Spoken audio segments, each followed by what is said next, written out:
Scraps and open skeins, we've all got them, but what do we do with them?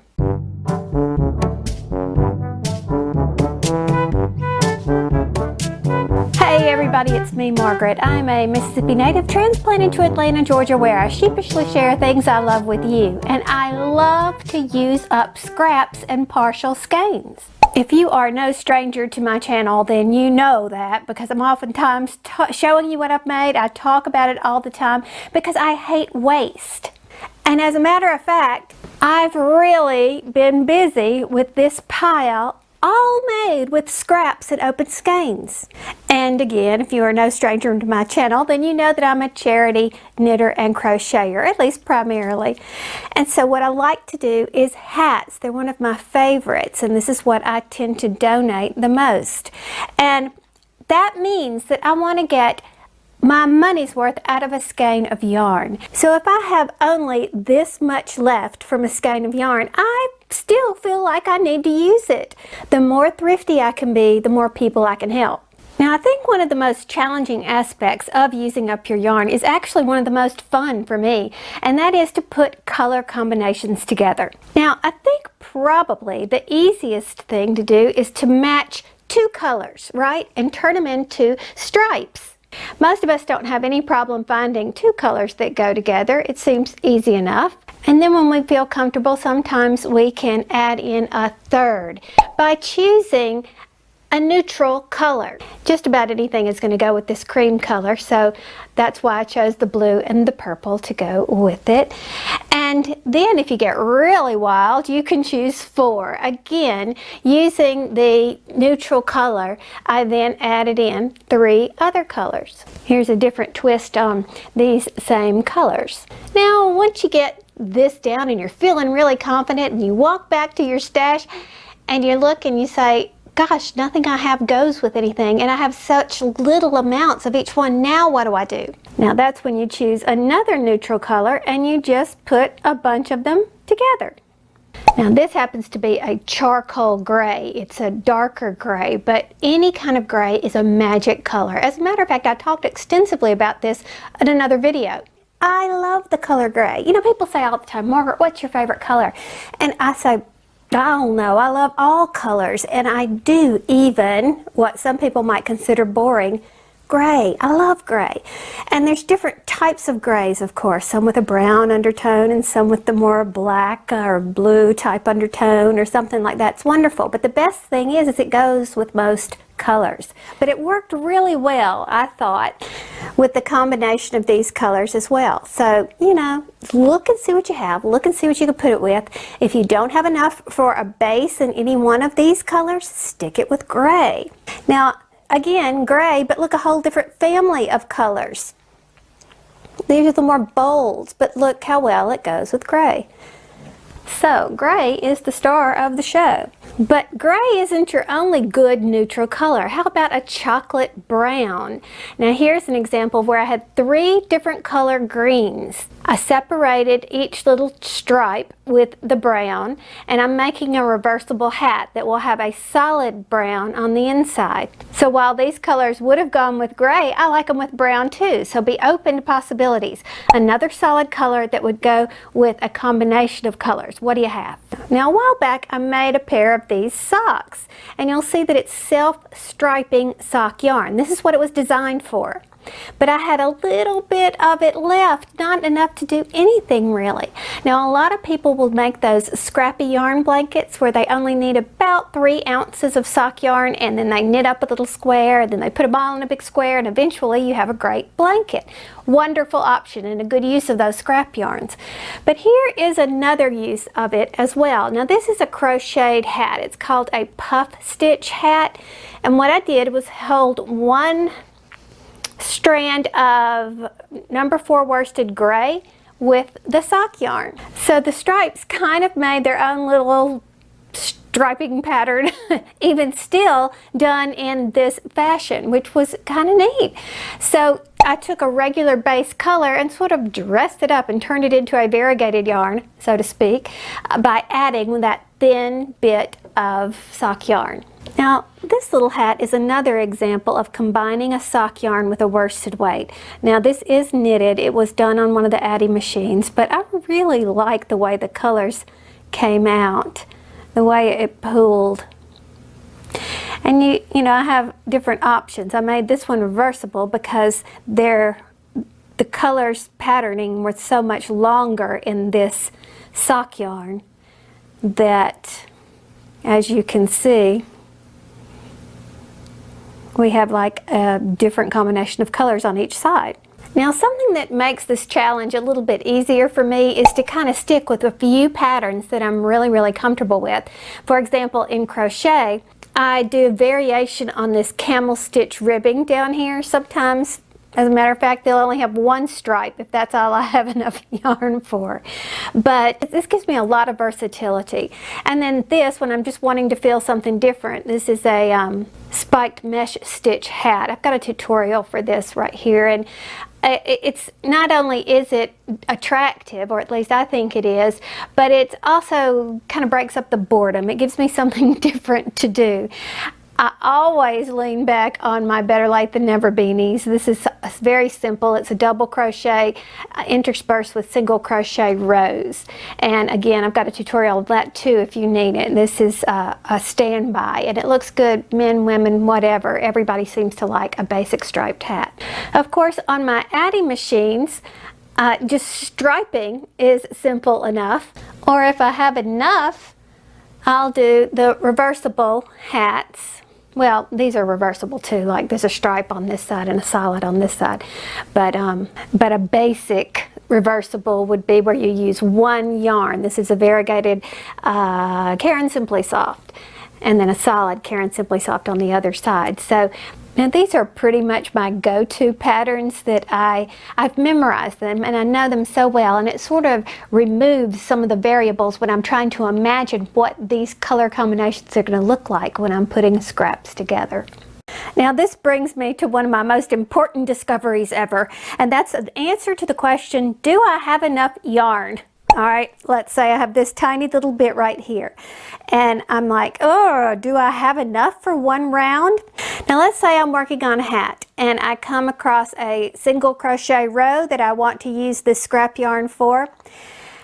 Take your yarn and measure it like this. Just go around once, twice.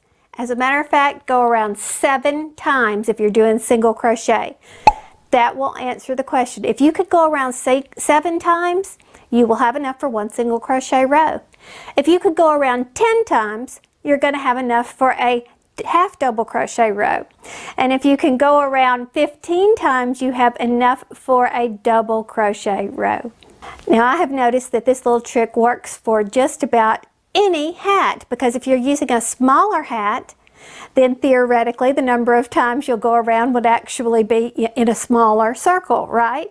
And if you're a larger hat, it'll be a larger circle. So the trick works. Now I would imagine that our gauge may hinder this in some form or fashion, but I don't think it's going to be that big of a deal. But try it out, see what works for you, and then jot it down on a little piece of paper and keep it in your bag. Now for knitting, it's a little bit different, and for me, I just take my knitting needle and wrap it around. 1, 2, 3, 4, 5, 6, 7, 8. I don't overlap. And if I have 60 stitches, can I wrap 60 times? And then I take a little bit extra. Okay, just take a little bit extra at the end. The more stitches you have, the more extra you should add. But that gives me a good measurement for when I'm knitting. So let's put this into practice. Let's say we want to make this cute little hat, and we see it's actually made of 3 colors, your main color, and then you've got a teal that's darker and a pale yellow. So we go to our stash to find out if we have enough teal and pale yellow. So what figures do we need to have in our head in order to get the right measurement? Now step 1 is to know the total amount of stitches at this point in the project, and it was 56.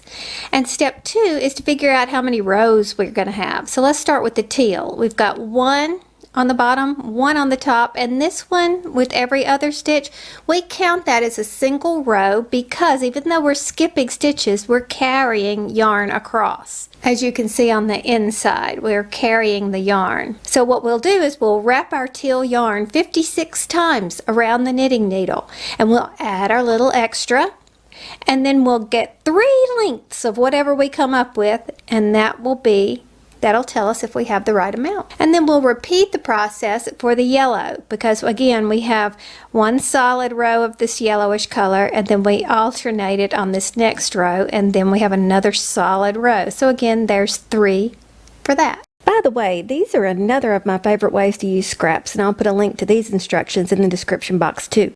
Now, of course, if you're doing cables or some more complicated stitch other than a knit or a purl, that's going to affect the length of it as well. So what you could do is actually work one of those cables, for example, and then pull it out and measure how much you've got. And that would give you an accurate representation. Now, usually you're not going to be cabling with a scrap hat because that probably means what you're working with are different colors, stripes, for example.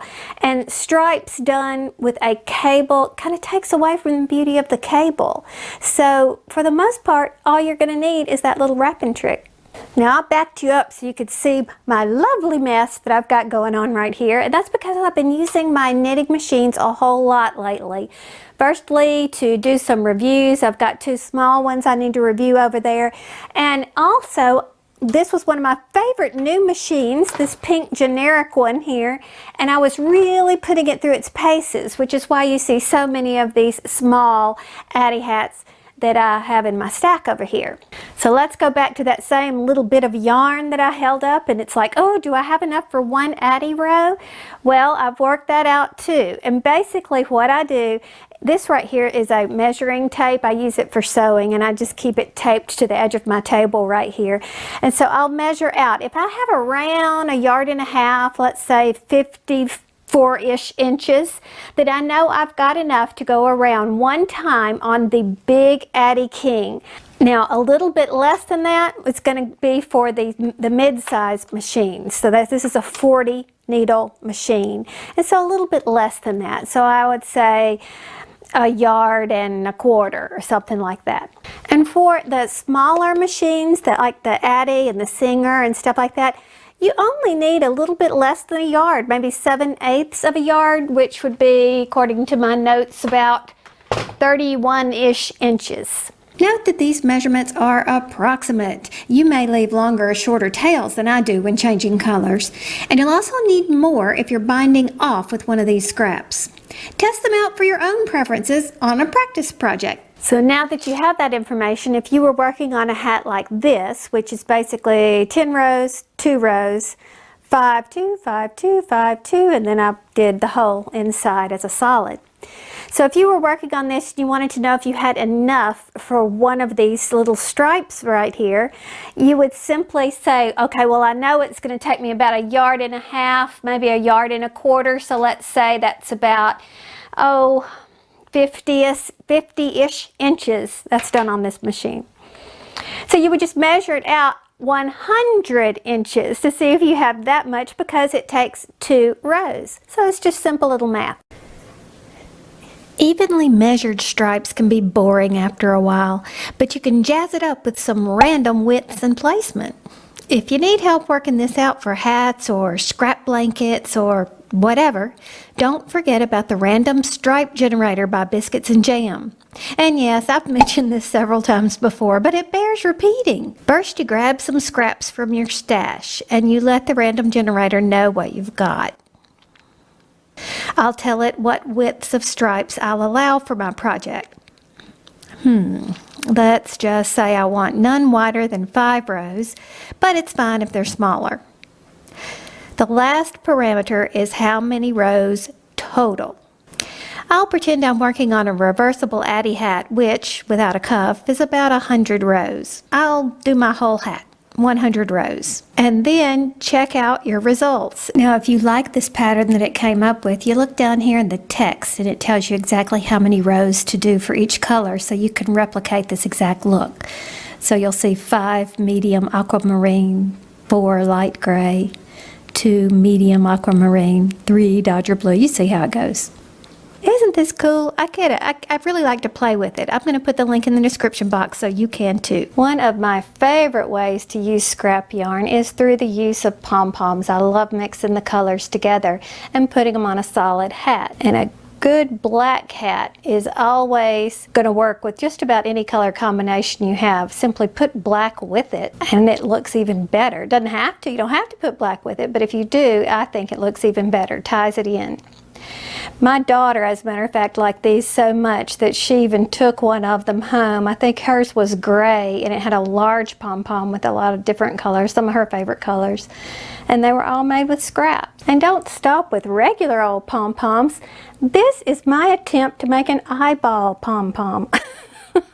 I found a tutorial on the internet. Obviously, I did not do a good job. I'm going to have to practice. But that's another interesting thing. There are tons of ways to vary your poms. As a matter of fact, a long time ago I did a video where I was just experimenting on camera with you to see what would happen if we, wrapped certain layers certain ways, and it was fun, and I came out with some great looking poms. Then I really like to do that a lot. I'll link that old video in the description box below. Now, this is a book that I've had for quite some time, and I have never made one of the projects in it. And the reason why is because I'm not good at trimming pom-poms. I'm still practicing. Can you see how mine don't look even? It's kind of like cutting hair. You cut in one spot and then you realize you got to cut another spot and you've cut too many, and it just takes some talent. It's a skill you have to learn. But look at this book and all the precious projects that it have in here. Isn't that adorable? Look at the little Halloween bat, or the snowy owl, and a pony, and all this is done with a bunch of pom-poms and some felting. But that little fox, you could do just his head and put it on top of a hat. It would look sort of like those already store-bought beanies with the animals on the top. One is cuter than the next. I just love this book. So if you're interested and braver than I am, it's called Adventures in Pom-Pom Land. 25 projects in here. And this is the author. I'll let you figure out how to pronounce that. Now for me, hats make a lot of sense because I'm a charity knitter crocheter. These are the things that I'm donating, so of course I would want to use them for that. But there are some wonderful ideas that you could use your scraps for that do not involve wearing them on your head. If you're familiar with a website called BuzzFeed, I ran across that and had 34, I think it was, 30-something wonderful ideas to use scrap yarn for. And I had a great time looking through those. Now here's another crazy creation. This is a cat mat, and yes, my cat loves it. My little cat does. This is basically 3 strands of worsted weight held together. And I went until one color ran out, and then I added another color. And then I went until it ran out, and then I added another color. So you can see that the turquoise lasted a long time, and then I added in some other blues. And I obviously was adding in things that were not the same size, hence it's wider at the top than it is at the bottom, but Cozy doesn't care. Now I think an obvious question for these would be maybe an animal shelter or someplace could use these. Now this happens to be 100% acrylic, so it's easily machine washable. You need to ask them if they have any restrictions on the material that you use. They may prefer cotton, I don't know. And what size or dimensions that they need. So it's worth a call. So the main point to get from this video is that many wonderful projects can be made from your scraps and open skeins. So don't waste them. Think of them as potential projects. Thanks for watching, and if you have any suggestion for what to do with yarn scraps and open skeins, put them in the comment section below so we can all share from your wisdom. Thanks for watching. Talk to you soon. Bye-bye.